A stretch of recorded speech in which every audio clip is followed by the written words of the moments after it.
Раздзел 10. Чэсь. Пасля гэтага граху дзяўчынцы расхацелася заходзіць у хату. Бацька з бабуляю так умеюць чытаць па вачах. Паклаўшы ў кішэню талер, які і праўда збольшага ачысціўся і ад старадаўняга налёту, і ад сучаснага алею, Аксана зноў выбегла на двор. «Ксюха!» – раптам пачула яна радасны голас. «Аксана, калі вы прыехалі?» За плотам стаяў, пазіраючы праз дзіркі між калкоў, хлопчык яе гадоў Чэсь. Быў ён белабрысы, загарэлы, як бы нават памужнелы за год, пакуль яны не бачыліся. Босы, у джынсавых шортах, у расхлістанай доўгай кашулі, завязанымі на жываце канцамі. Аксана не верыла сваім вушам.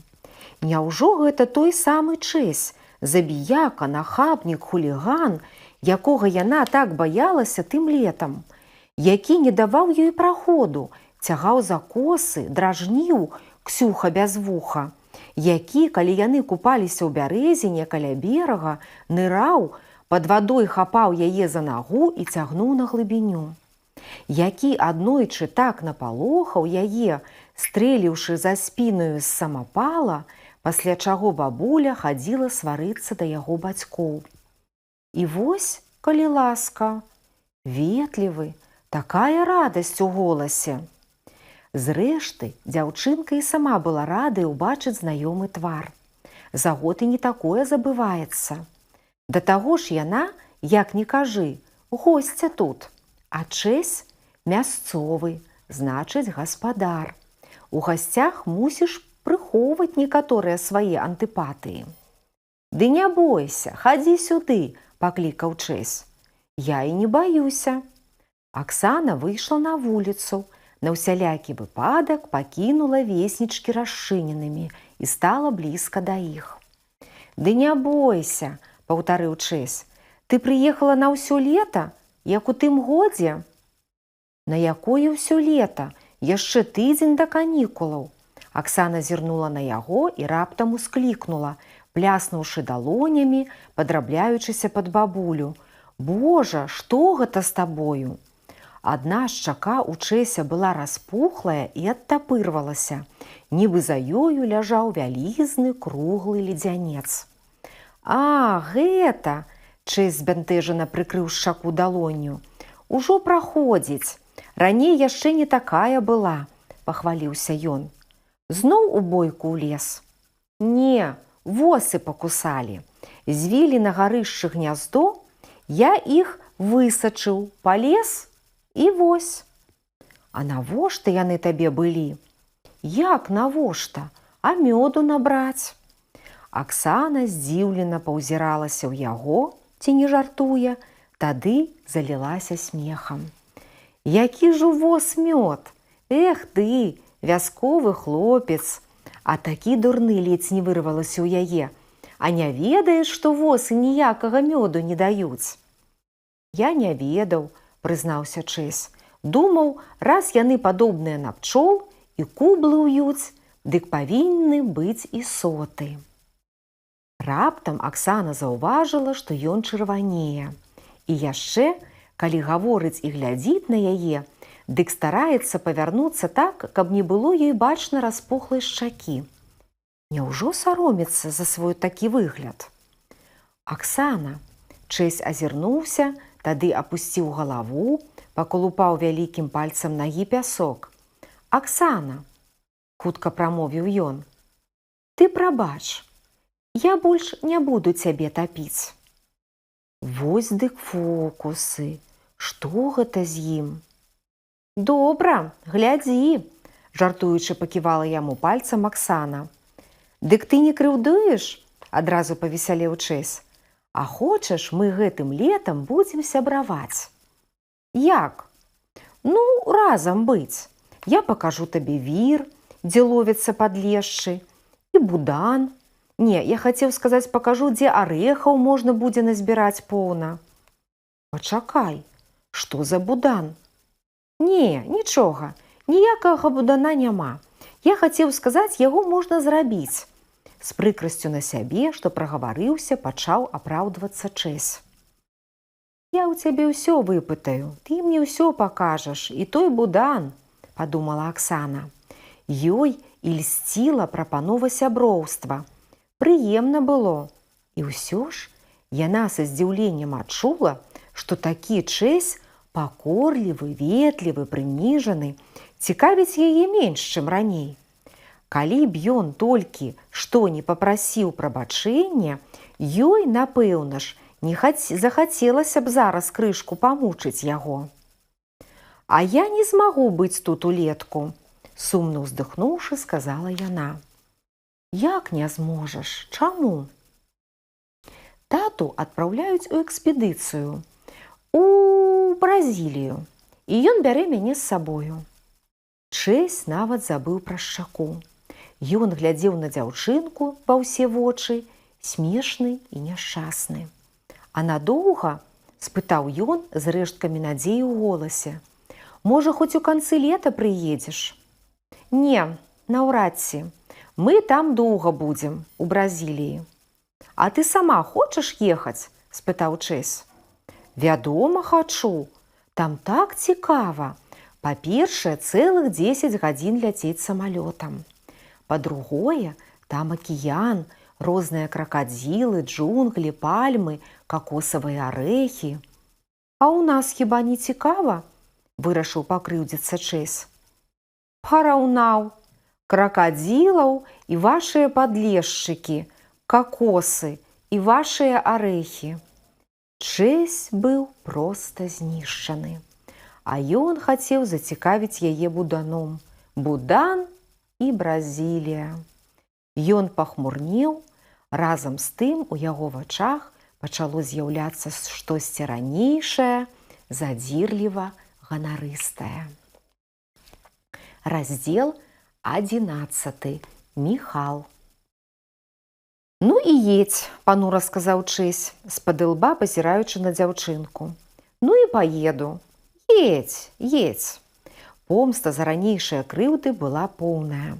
Аксана, заахвоціўшыся, нацешыўшыся, зараз жа пашкадавала яго.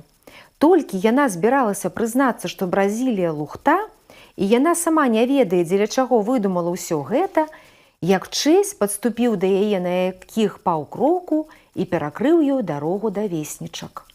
«А хочаш, я табе зараз тваю Бразілію пакажу».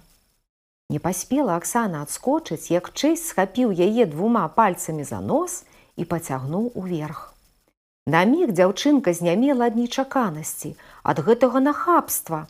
Да таго ж так балюча і непрыемна было.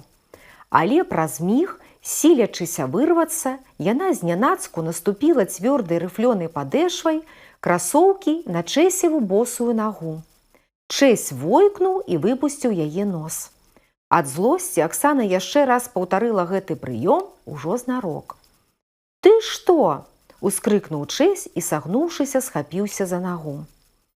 Дужа няўстойлівай, заманлівай была такая яго поза, каб не паспрабаваць перамагчы яго дарэшты. Аксана лёгка штурхнула яго ў плячо. Чэсь згубіў раўнавагу, упаў на спіну, але адразу ж прухка падхапіўся. «Ну, пачакай». Але хуткай і суровай расплаты Аксана чакаць не стала. Не паспеў Чэсь абцерці пясок шортаў, як яна ўжо сядзела на высокім плоце. Балазе ў красоўках лёгка было ўзабрацца па гладкіх калках, падэшвы не коўзаліся. Бы-кошка зверху дзяўчынка цікавала за Чэсем, гатовая пры першым яго падазроным руху саскочыць у двор. «Ах!» – усклікнула раптам яна і схапілася за кішэню, стараючыся затрымаць манету, што вывальвалася адтуль. Але позна. Манета выслізнула з рукі і шпокнула недзе ў траву пад плот. Праз імгненне яна была ўжо ў кулаку Чэся. Чамусьці хлопчык таксама, перш чым схаваць манету, схапіўся за сваю кішэню, запусціў туды руку. «Дзірка!» – збянтэжана прамовіў ён. «Чэсік, аддай!» – узмалілася Аксана. «Яшчэ чаго?» «Аддай! гэта не мая манета. Вядома, не твая, а мая. Яшчэ б, хто адмовіўся б ад такога трафею, здабытага ў чэсным баі. Чэсік, ну хочаш, я прызнаюся, што наманіла табе? Хачу. Тады аддасі? Аддам. Пакляніся. Ну, клянуся. Я нахлусіла табе пра Бразілію. Нікуды я не еду, тут буду, у паплавах. І мы будзем сябраваць, як ты хацеў. Вось як? Ну, калі прыедзеш на канікулы, тады і пагаворым. І Чэсь, спакойна пасвістваючы, павярнуўся да дзяўчынкі спінаю з яўным намерам пайсці. У галаве ў Аксаны прамільгнула, што трэба прымаць крайнія меры, клікаць на дапамогу бацьку. Хоць яна заўсёды лічыла, апошняя гэта справа скардзіцца бацькам. «Аддай! Ты ж пакляўся!» – з адчаем крыкнула яна. «Я ж цябе не прасіў прызнавацца!» Чэсь, аднак, спыніўся. «Ну, хай! Я схлусіў, калі кляўся. А ты схлусіла пра Бразілію. Вось мы і квіты. Ты хлусіш. Чаму і мне нельга?» Такой жорсткасці дзяўчынка нават ад яго не чакала. Яна ўсхліпнула, выціраючыся краем воку, убачыла, што Чэсь як бы разгубіўся. «Ды што ты румзаеш, Аксана? З чаго ты ўзяла, што я павінен аддаць табе сваю манету?» «Не, гэта мая!» – пра слёзы ўсклікнула дзяўчынка. «Табе яна проста так трэба, гуляцца, а мне? Ты не ведаеш нават!» «Ды нічога падобнага, гэта мая! Я знайшоў яе учора на агародзе. Ты мяне штурхнула, я упаў, манета выкацілася праз дзірку, ты яе схапіла і на плот. Ды, як бачыш, не ўдалося, манета сама ведае гаспадара», – задаволена сказаў Чэсь. «Як табе не сорамна? Гэта табе павінна быць сорамна. Нарасказвала мне казак пра Бразілію, адтаптала нагу, хацела ўкрасці маю манету, а цяпер плачаш, што не ўдалося». Аксана, не адказваючы, узіралася ў канец вуліцы. Там ехаў веласіпедам хтосьці вельмі знаёмы. Так і ёсць, гэта Міхал і едзе да іх. Ну, цяпер можна абысціся і без дапамогі бацькі. Міхал яе ў крыўду ніколі не дасць. І бацька яго ведае, і бабуля любіць, і заўсёды наказвае, каб ён глядзеў за ёю, Аксанаю, і абараняў яе.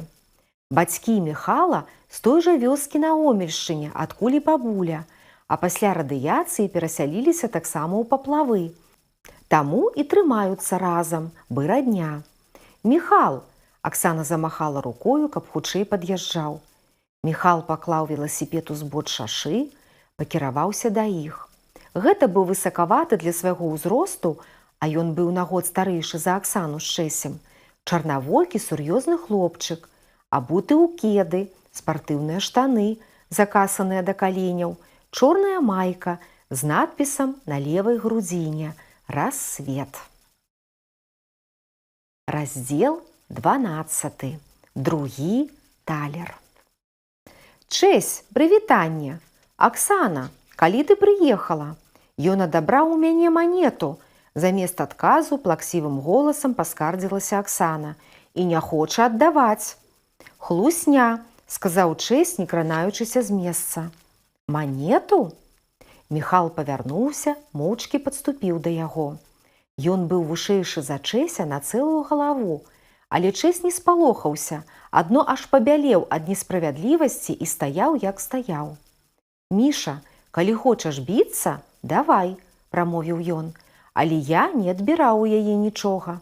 У мяне ў кішэні ляжала манета, выпала праз дзірку.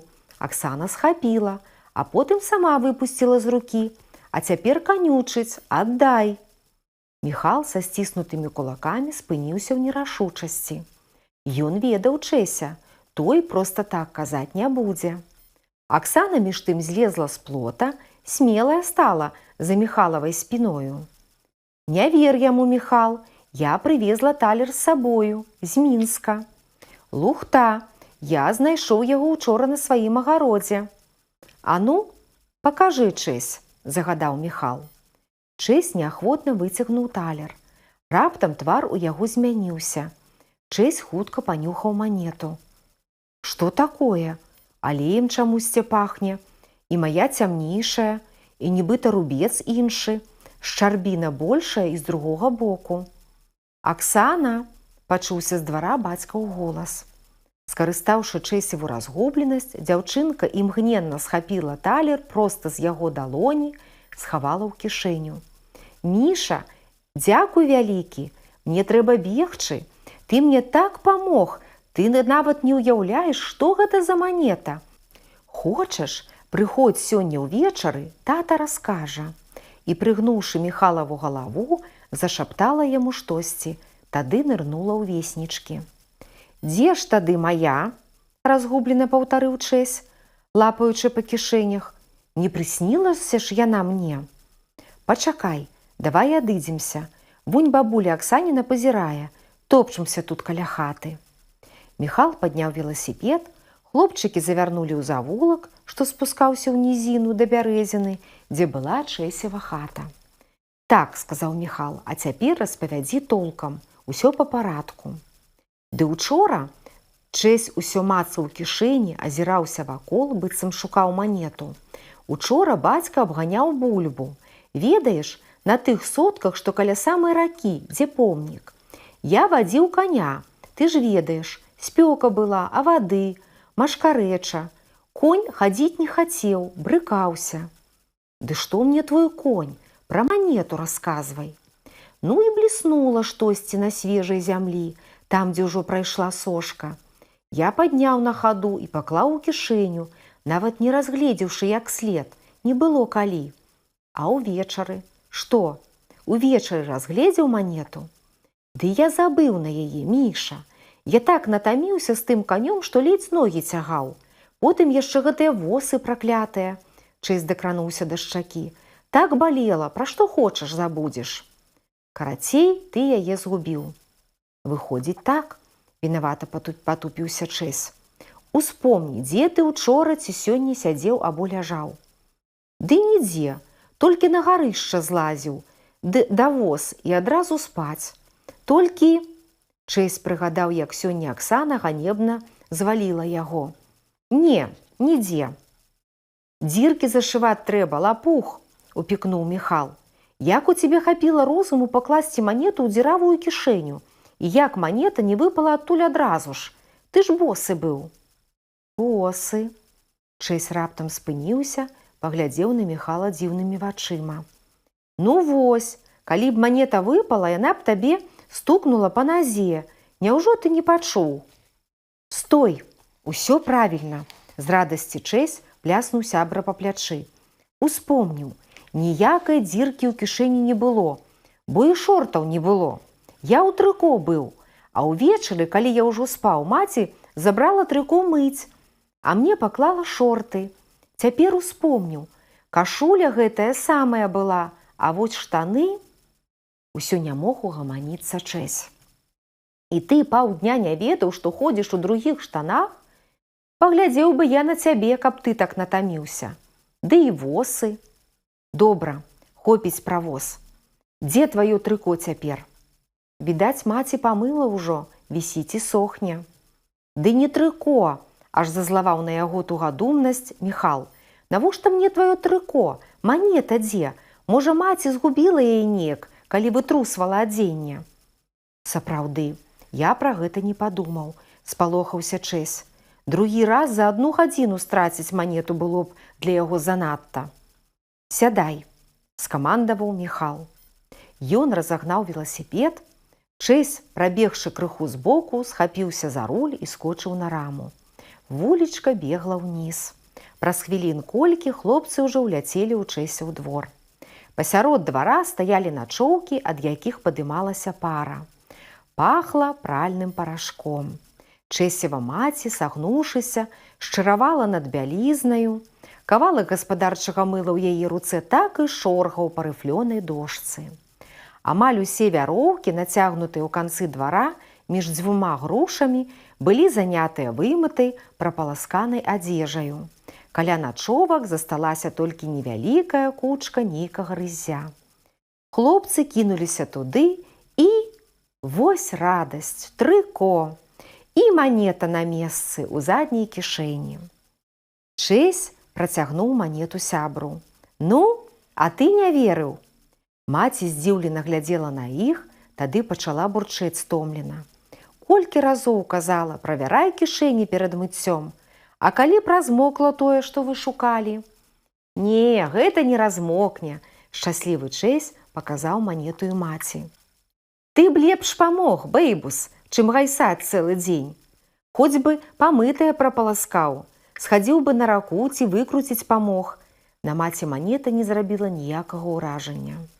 Міхал падзівіўся. Нічога сабе, гайсае цэлы дзень. Гэта было несправядліва.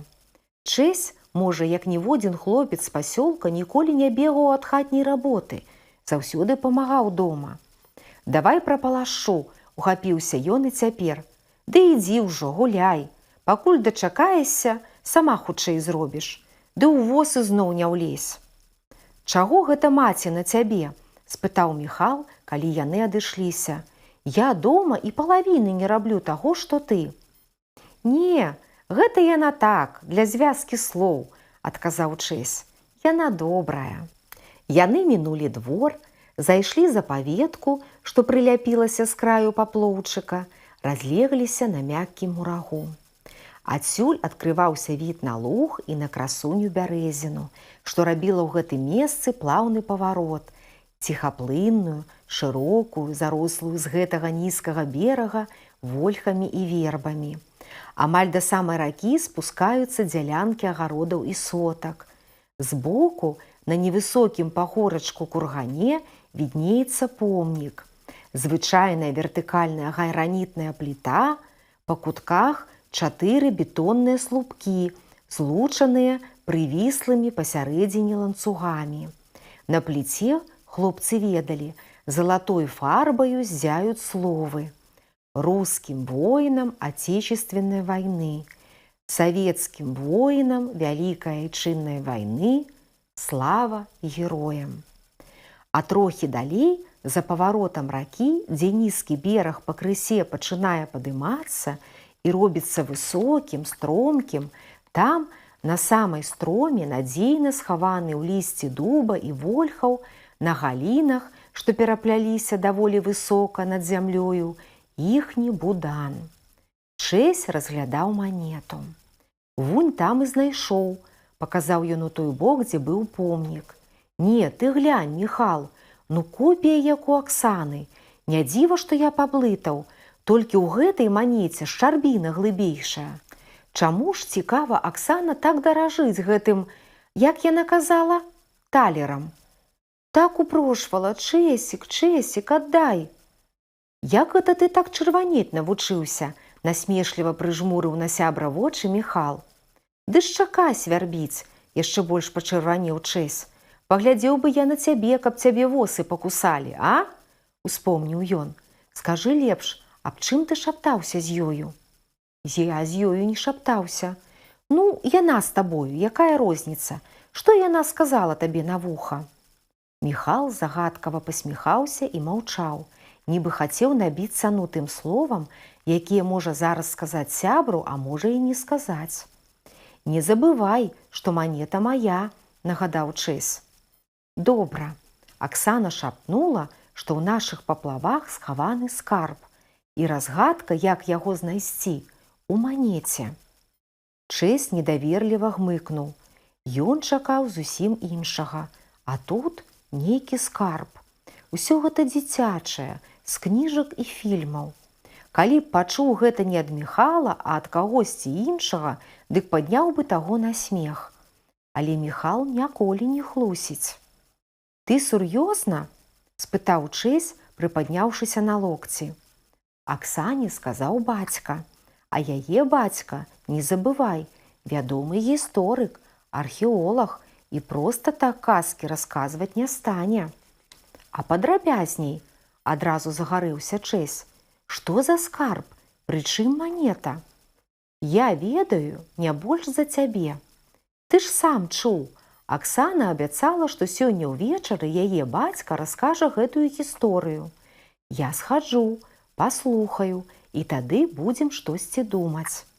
А чаму ты адзін? Таму што мяне аднаго звалі. Можа, яшчэ ўсёй кампаніяй завалімся? Я, ты і Зміцер? Так, і Зміцер. Мы павінны быць усе разам. Або мы ідзем усе ўтрох, або я зашпурну гэтую манету ў бярэзіну, рашуча заявіў Чэсь. Працяг будзе. Да пабачэння, да сустрэчы.